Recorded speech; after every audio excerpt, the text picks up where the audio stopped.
Alright, so what if I told you that in 1983, barely 18 months after the IBM PC actually became a thing and MS-DOS was released, that someone had made a 3D Pacman clone, graphical Pacman clone. I'm probably guessing that given that you watched how primitive the PC was in the early days of 1982, 1983, you'd probably tell me I was mad. But the truth is, such a thing exists, and it's called 3Demon. Some people say that 3Demon is a clone stroke port of a game for the Apple II called Spectre.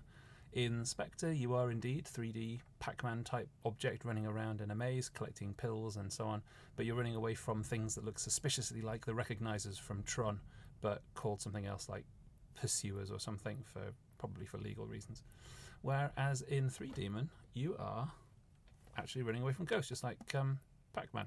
So again, remember that in the early days, most people only had a black and white screen, so it asks you if you've got black and white or colour. And here we go.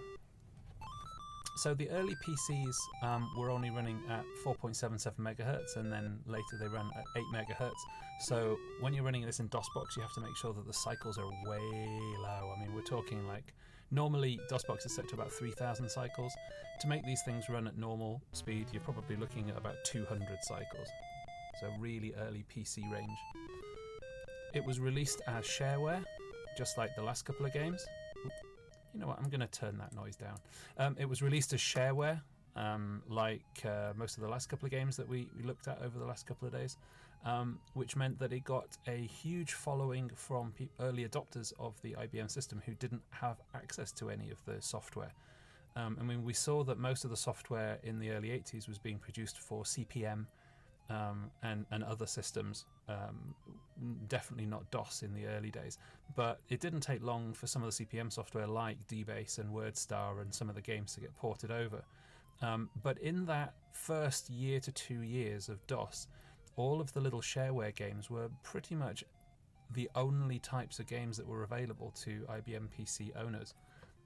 So games like 3Demon pretty much overnight got a massive following of anyone that was rich enough to obviously buy a PC, which were ridiculously expensive at the time. And you're probably looking at, in modern terms, probably something like $8,000 or $9,000, but back then would have probably been like $1,000 to $2,000. But also anyone that had to work with them in their offices, but was spending their time on bulletin boards looking for software. So as a Pac-Man clone, it has one or two similarities and one or two differences. Similarity 1, you're running around collecting pills off the floor. Similarity 2, there are power pills which make you invincible against the ghosts. Similarity 3, there are ghosts. Difference number 1, there are levels which you can basically hop out of before you've eaten all the pills. If you get past a certain threshold, then you can jump to the next level, even if you haven't collected all the pills, which is useful if you're cornered and there are some ghosts coming towards you. Alright, let's give it a try. It comes with 9 different levels of difficulty, but I'm a wimp. Now, one of the things that you'll notice with the help, notice that it's arrow keys and the number 5. So like we talked about yesterday or the day before, the early IBM PCs were designed as tabulation machines. They were secretarial type machines. So they came with a numeric keypad which mirrored the calculation machines that people would have had at the time for adding up till receipts and stuff like that.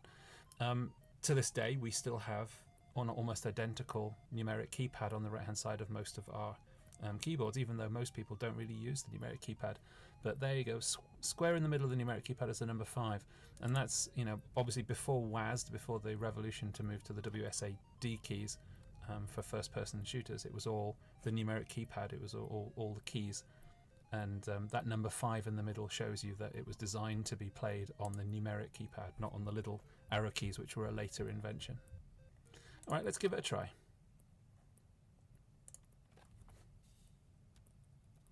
Here we go, we are in the maze.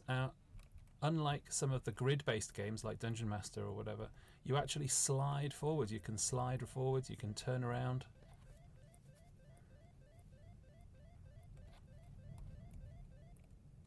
You can actually look at the map. which is very handy for looking for where the remaining pills are on the floor.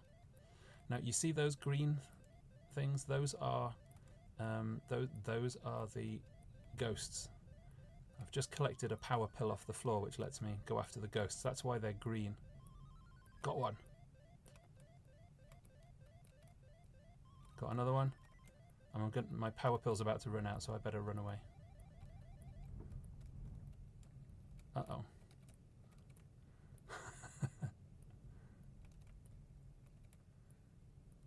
You know, I've just realised that I've turned the sound off, which may be a blessing, but may not. So I'll just turn the sound up a little bit. Here we go.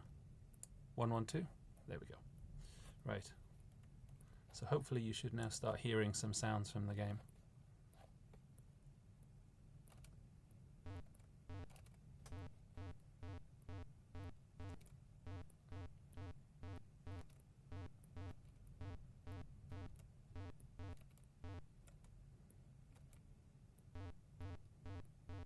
The ghosts are starting to close in, I think. Oh, don't know what that was. Maybe a bonus. All right, let's have a look at the map. Okay. Uh-oh. Right. I'm going to abort this because I'm pretty much trapped in a corner and there are ghosts coming. So, here we go. I press the down key and I'm now on the next level. And that's because my threshold, I'd passed the threshold for level 1. The threshold increases as time goes by. Oh, I picked up a power pill. Can I find some of those ghosties? There's one. Come here, you. Time to get chomped before the power pill wears off. Come on. Yes, got it. Right, where to next?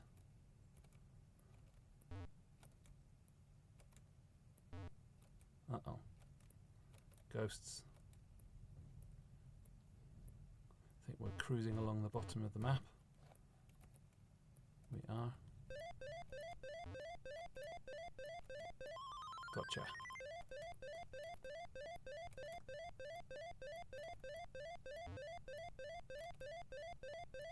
Oh, I've got another pill. Come on, gotta get those ghosts. Oh no, can't get him. The pill, as with Pacman, doesn't last very long. But I'm up to 78% on this level, which means I'm more than past the threshold at this point in the game. Maybe try and get this, whatever the heck this is. There we go, and drop to the next level before I get cornered. It looks like I was really close to getting chomped by a ghost there. Well, there you go. It's a score chaser, just like Pacman. There's no story or anything like that. But in the early days of computing, can you imagine you just got your PC, or your work had just been supplied with a bunch of these new IBM PCs?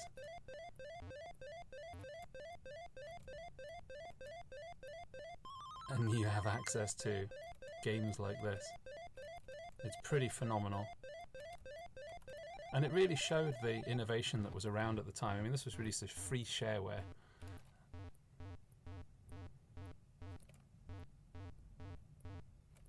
There we go, and that is 3Demon.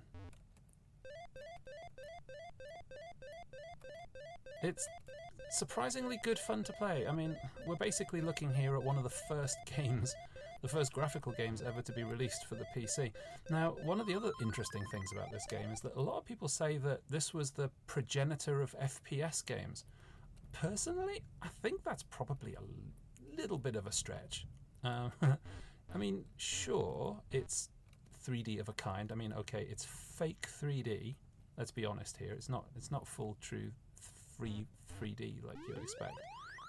But even so, it's pretty convincing in terms of FPS. I mean, obviously there's no guns or anything because it's Pacman.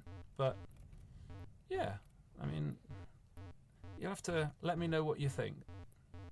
Do you think this is a credible progenitor for all 3D FPS games? Oh, chomped. And with that bombshell, I think I will love you and leave you. Cheers.